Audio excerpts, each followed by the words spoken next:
Hello everyone, welcome to my channel. Today I will be sharing some of the interesting facts regarding science. Some of the basic facts which you encounter every day but you don't know the basic mechanism behind that, which is a very simple mechanism. So I will be explaining all these simple mechanism in a very simple manner, so stay tuned.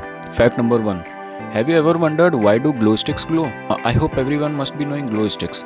Glow sticks वो होती हैं जो अंधेरे में खुद से ही एक light source का काम करती हैं, और जब भी लोग कुछ एडवेंचरस केव्स में जाते हैं जहाँ पे वो नॉर्मल लाइट्स लेके नहीं जा सकते हैं, वहाँ पे वो ग्लो स्टिक्स का यूज़ किया जाता है। सो ग्लो स्टिक्स का बेसिक मैकेनिज्म क्या है? ग्लो स्टिक एक प्लास्टिक ट्यूब होती है जिसके अंदर एक ग्लास ट्यूब और होती है। जो प्लास्टिक ट्यूब होती है उसके अंदर एक डाई होती है, that dye is diphenyl oxalate, and उसके अंदर जो ग्लास ट्यूब होती है that contains hydrogen peroxide H2O2। तो जब भी हमें ग्लो स्टिक को ओपन करना होता है तो वी टर्न दैट हैंडल, और जब भी हम उस हैंडल को जैसे घुमाते हैं वो ग्लास बॉटल होती है अंदर, उसके अंदर वो ब्रेक हो जाती है, और जब वो ब्रेक हो जाती है तो हाइड्रोजन पेरोक्साइड और डाईफिनाइल ऑक्सलेट दोनों मिक्स होते हैं, एंड जब ये दोनों मिक्स होते हैं तो phenol and peroxy acid Easter का फॉर्मेशन होता है। सो what happens, peroxy acid Easter और ये डाई ये मिलते हैं तो कार्बन डाइऑक्साइड रिलीज होता है, and dye comes in the excited form. So what happens when the dye from excited state comes to the normal state, it emits radiation in the form of photons. So depending upon that dye present in that plastic tube, it emits different colors. हमने देखा होगा green colour की होती हैं, white colour की glow sticks होती हैं, red colour की ग्लो स्टिक्स होती हैं। So all these glow sticks depends upon the chemical compounds that present in that plastic tube.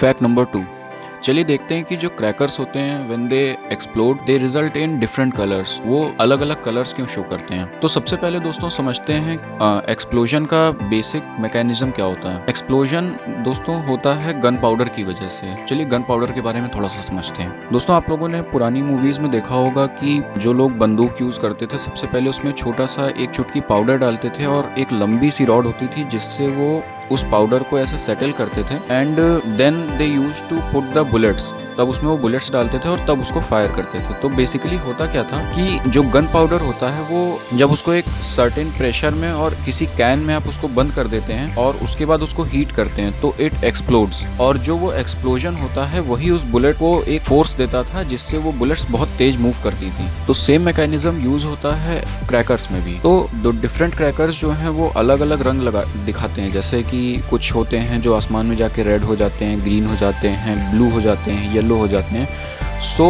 It all depends upon the components mixed with the gun powder. उनके साथ क्या क्या चीज़ मिलाई गई हैं, जैसे कि स्ट्रोंशियम सॉल्ट्स मिलाया जाता है for giving a red colour, iron compounds मिलाए जाते हैं गोल्ड कलर देने के लिए, सोडियम सॉल्ट मिलाए जाते हैं येलो कलर देने के लिए, बेरियम सॉल्ट मिलाया जाता है ग्रीन कलर देने के लिए, और कॉपर मिलाया जाता है ब्लू कलर देने के लिए। Fact number 3, where did the most of the oxygen in the atmosphere come from.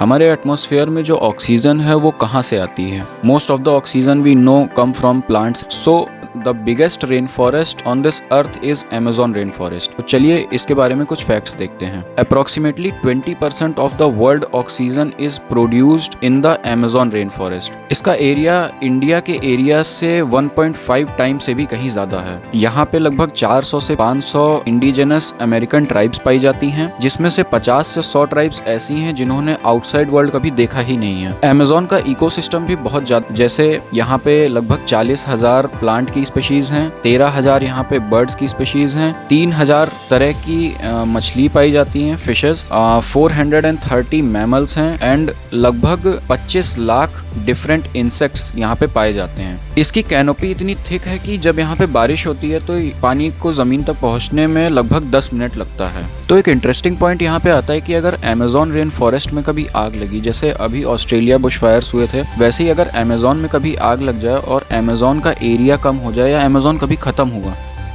तो उसके क्या क्या क्लाइमेट पे, इसके लिए मैं एक अलग वीडियो बनाऊंगा। अगर उसे आप देखना चाहते हैं तो कमेंट सेक्शन में प्लीज कमेंट करें। Fact number 4, How long can gold wires go? A very simple yet interesting fact. As we know, metals have two properties, malleability and ductility. Malleability define करती है कि metals को कितने easily हम sheets में convert कर सकते हैं, और ductility वो होती है कि कितने easily हम उसको wires में convert कर सकते हैं. So talking about gold, there is a fact that 1 ounce of metallic gold can be converted into a 80 kilometer long wire with a thickness of 5 microns. Effects होंगे. तो दोस्तों, अगर आपको ये वीडियो अच्छी लगी हो and you have some suggestions for my next video, please suggest. I will be happy to make a video on that. And please don't forget to like, share and subscribe. Thank you everyone.